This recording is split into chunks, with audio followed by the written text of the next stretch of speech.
Caríssimos e caríssimas, eu sou o professor Daniel Ramos, estamos falando da doutrina provada da Trindade.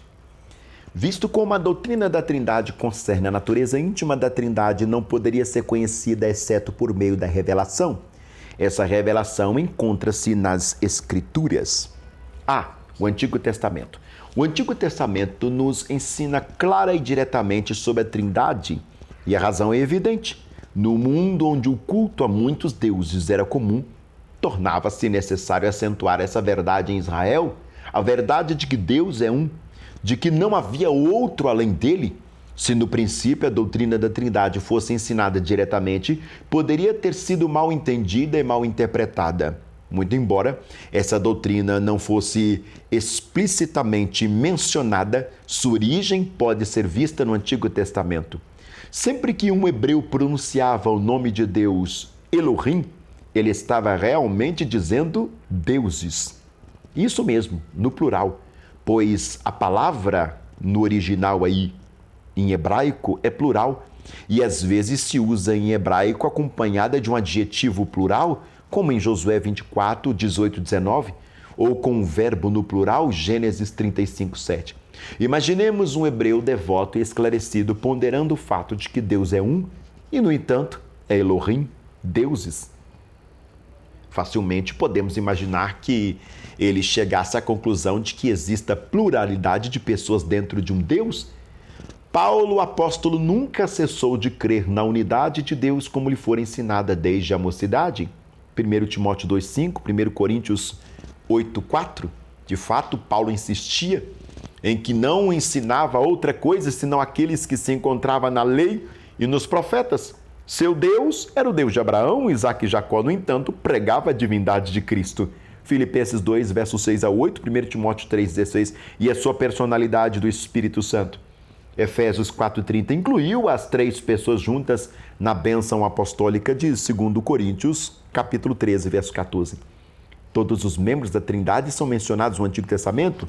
Primeiro, o Pai, Isaías 63, 16, Malaquias 2, 10. Segundo, o Filho de Jeová, Salmo 45, 6, 7, 2, verso 6, verso 7, verso 12 e Provérbios, capítulo 30, verso 4. O Messias é descrito com títulos divinos, Jeremias 23, 5 e 6, Isaías 9, 6, faz-se menção do misterioso anjo de Jeová que leva o nome de Deus e tem poder tanto para perdoar como para reter pecado, de Êxodo 23, 20 e 21.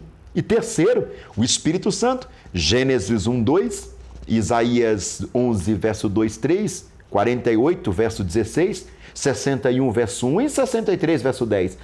Prenúncios da Trindade vêm-se na tríplice bênção de Números, capítulo 6, verso 24 ou 26, e na tríplice doxologia de Isaías, capítulo 6, verso 3. Agora a parte B, o Novo Testamento. Os cristãos primitivos mantinham como dos maiores fundamentos da fé o fato da unidade de Deus. Tanto ao judeu como ao pagão podia testificar: cremos em um Deus. Mas ao mesmo tempo eles tinham as palavras claras de Jesus para provar que ele arrogou a si uma posição e uma autoridade que seria blasfêmia se não fosse ele Deus. Os escritores do Novo Testamento, ao referirem-se a Jesus, usaram uma linguagem que indicava reconhecerem a Jesus como sendo, sobre todas as coisas, Deus bendito para sempre. Romanos capítulo 9, verso 5. E a experiência espiritual dos cristãos apoiava essa afirmação. Ao conhecer a Jesus, conheciam-no como Deus. O mesmo se verifica em relação a Deus e ao Espírito Santo. Os primitivos cristãos criam no Espírito Santo que morava neles, ensinando-os, guiando-os, inspirando-os a andar na verdade e novidade de vida. Não era meramente uma influência, um sentimento ou um ser ao qual poderiam conhecer e com o qual suas almas poderiam ter verdadeira comunhão.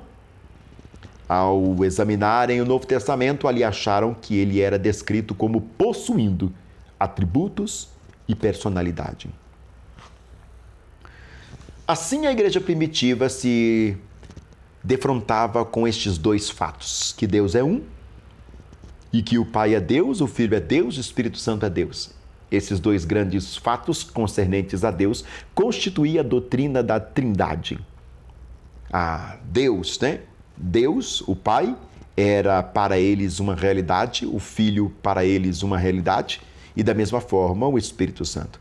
E diante desses fatos, a única conclusão a que se podia chegar era a seguinte: que havia na divindade uma verdadeira, embora misteriosa, distinção de personalidades, distinção que se tornou manifesta na obra divina para redimir o homem.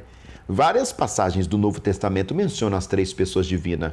Confira lá Mateus 3, 16, 17, 28, 19, João 14, 16, 17, 26, 15, 26, 2 Coríntios 13, 14, Gálatas 4, 6, Efésios 2, 18, 2 Tessalonicenses 3, 5, 1 Pedro 1, 2, Efésios 1, 3, Hebreus 9, 14, uma comparação de textos tomados de todas as partes das Escrituras mostra o seguinte: primeiro, cada uma das três pessoas é criador, embora se declare que há um só Criador, João 33, 4, Isaías 44, 24. Segundo, cada uma é chamada de Senhor, Deuteronômio 6, verso 4. Te espero no próximo vídeo.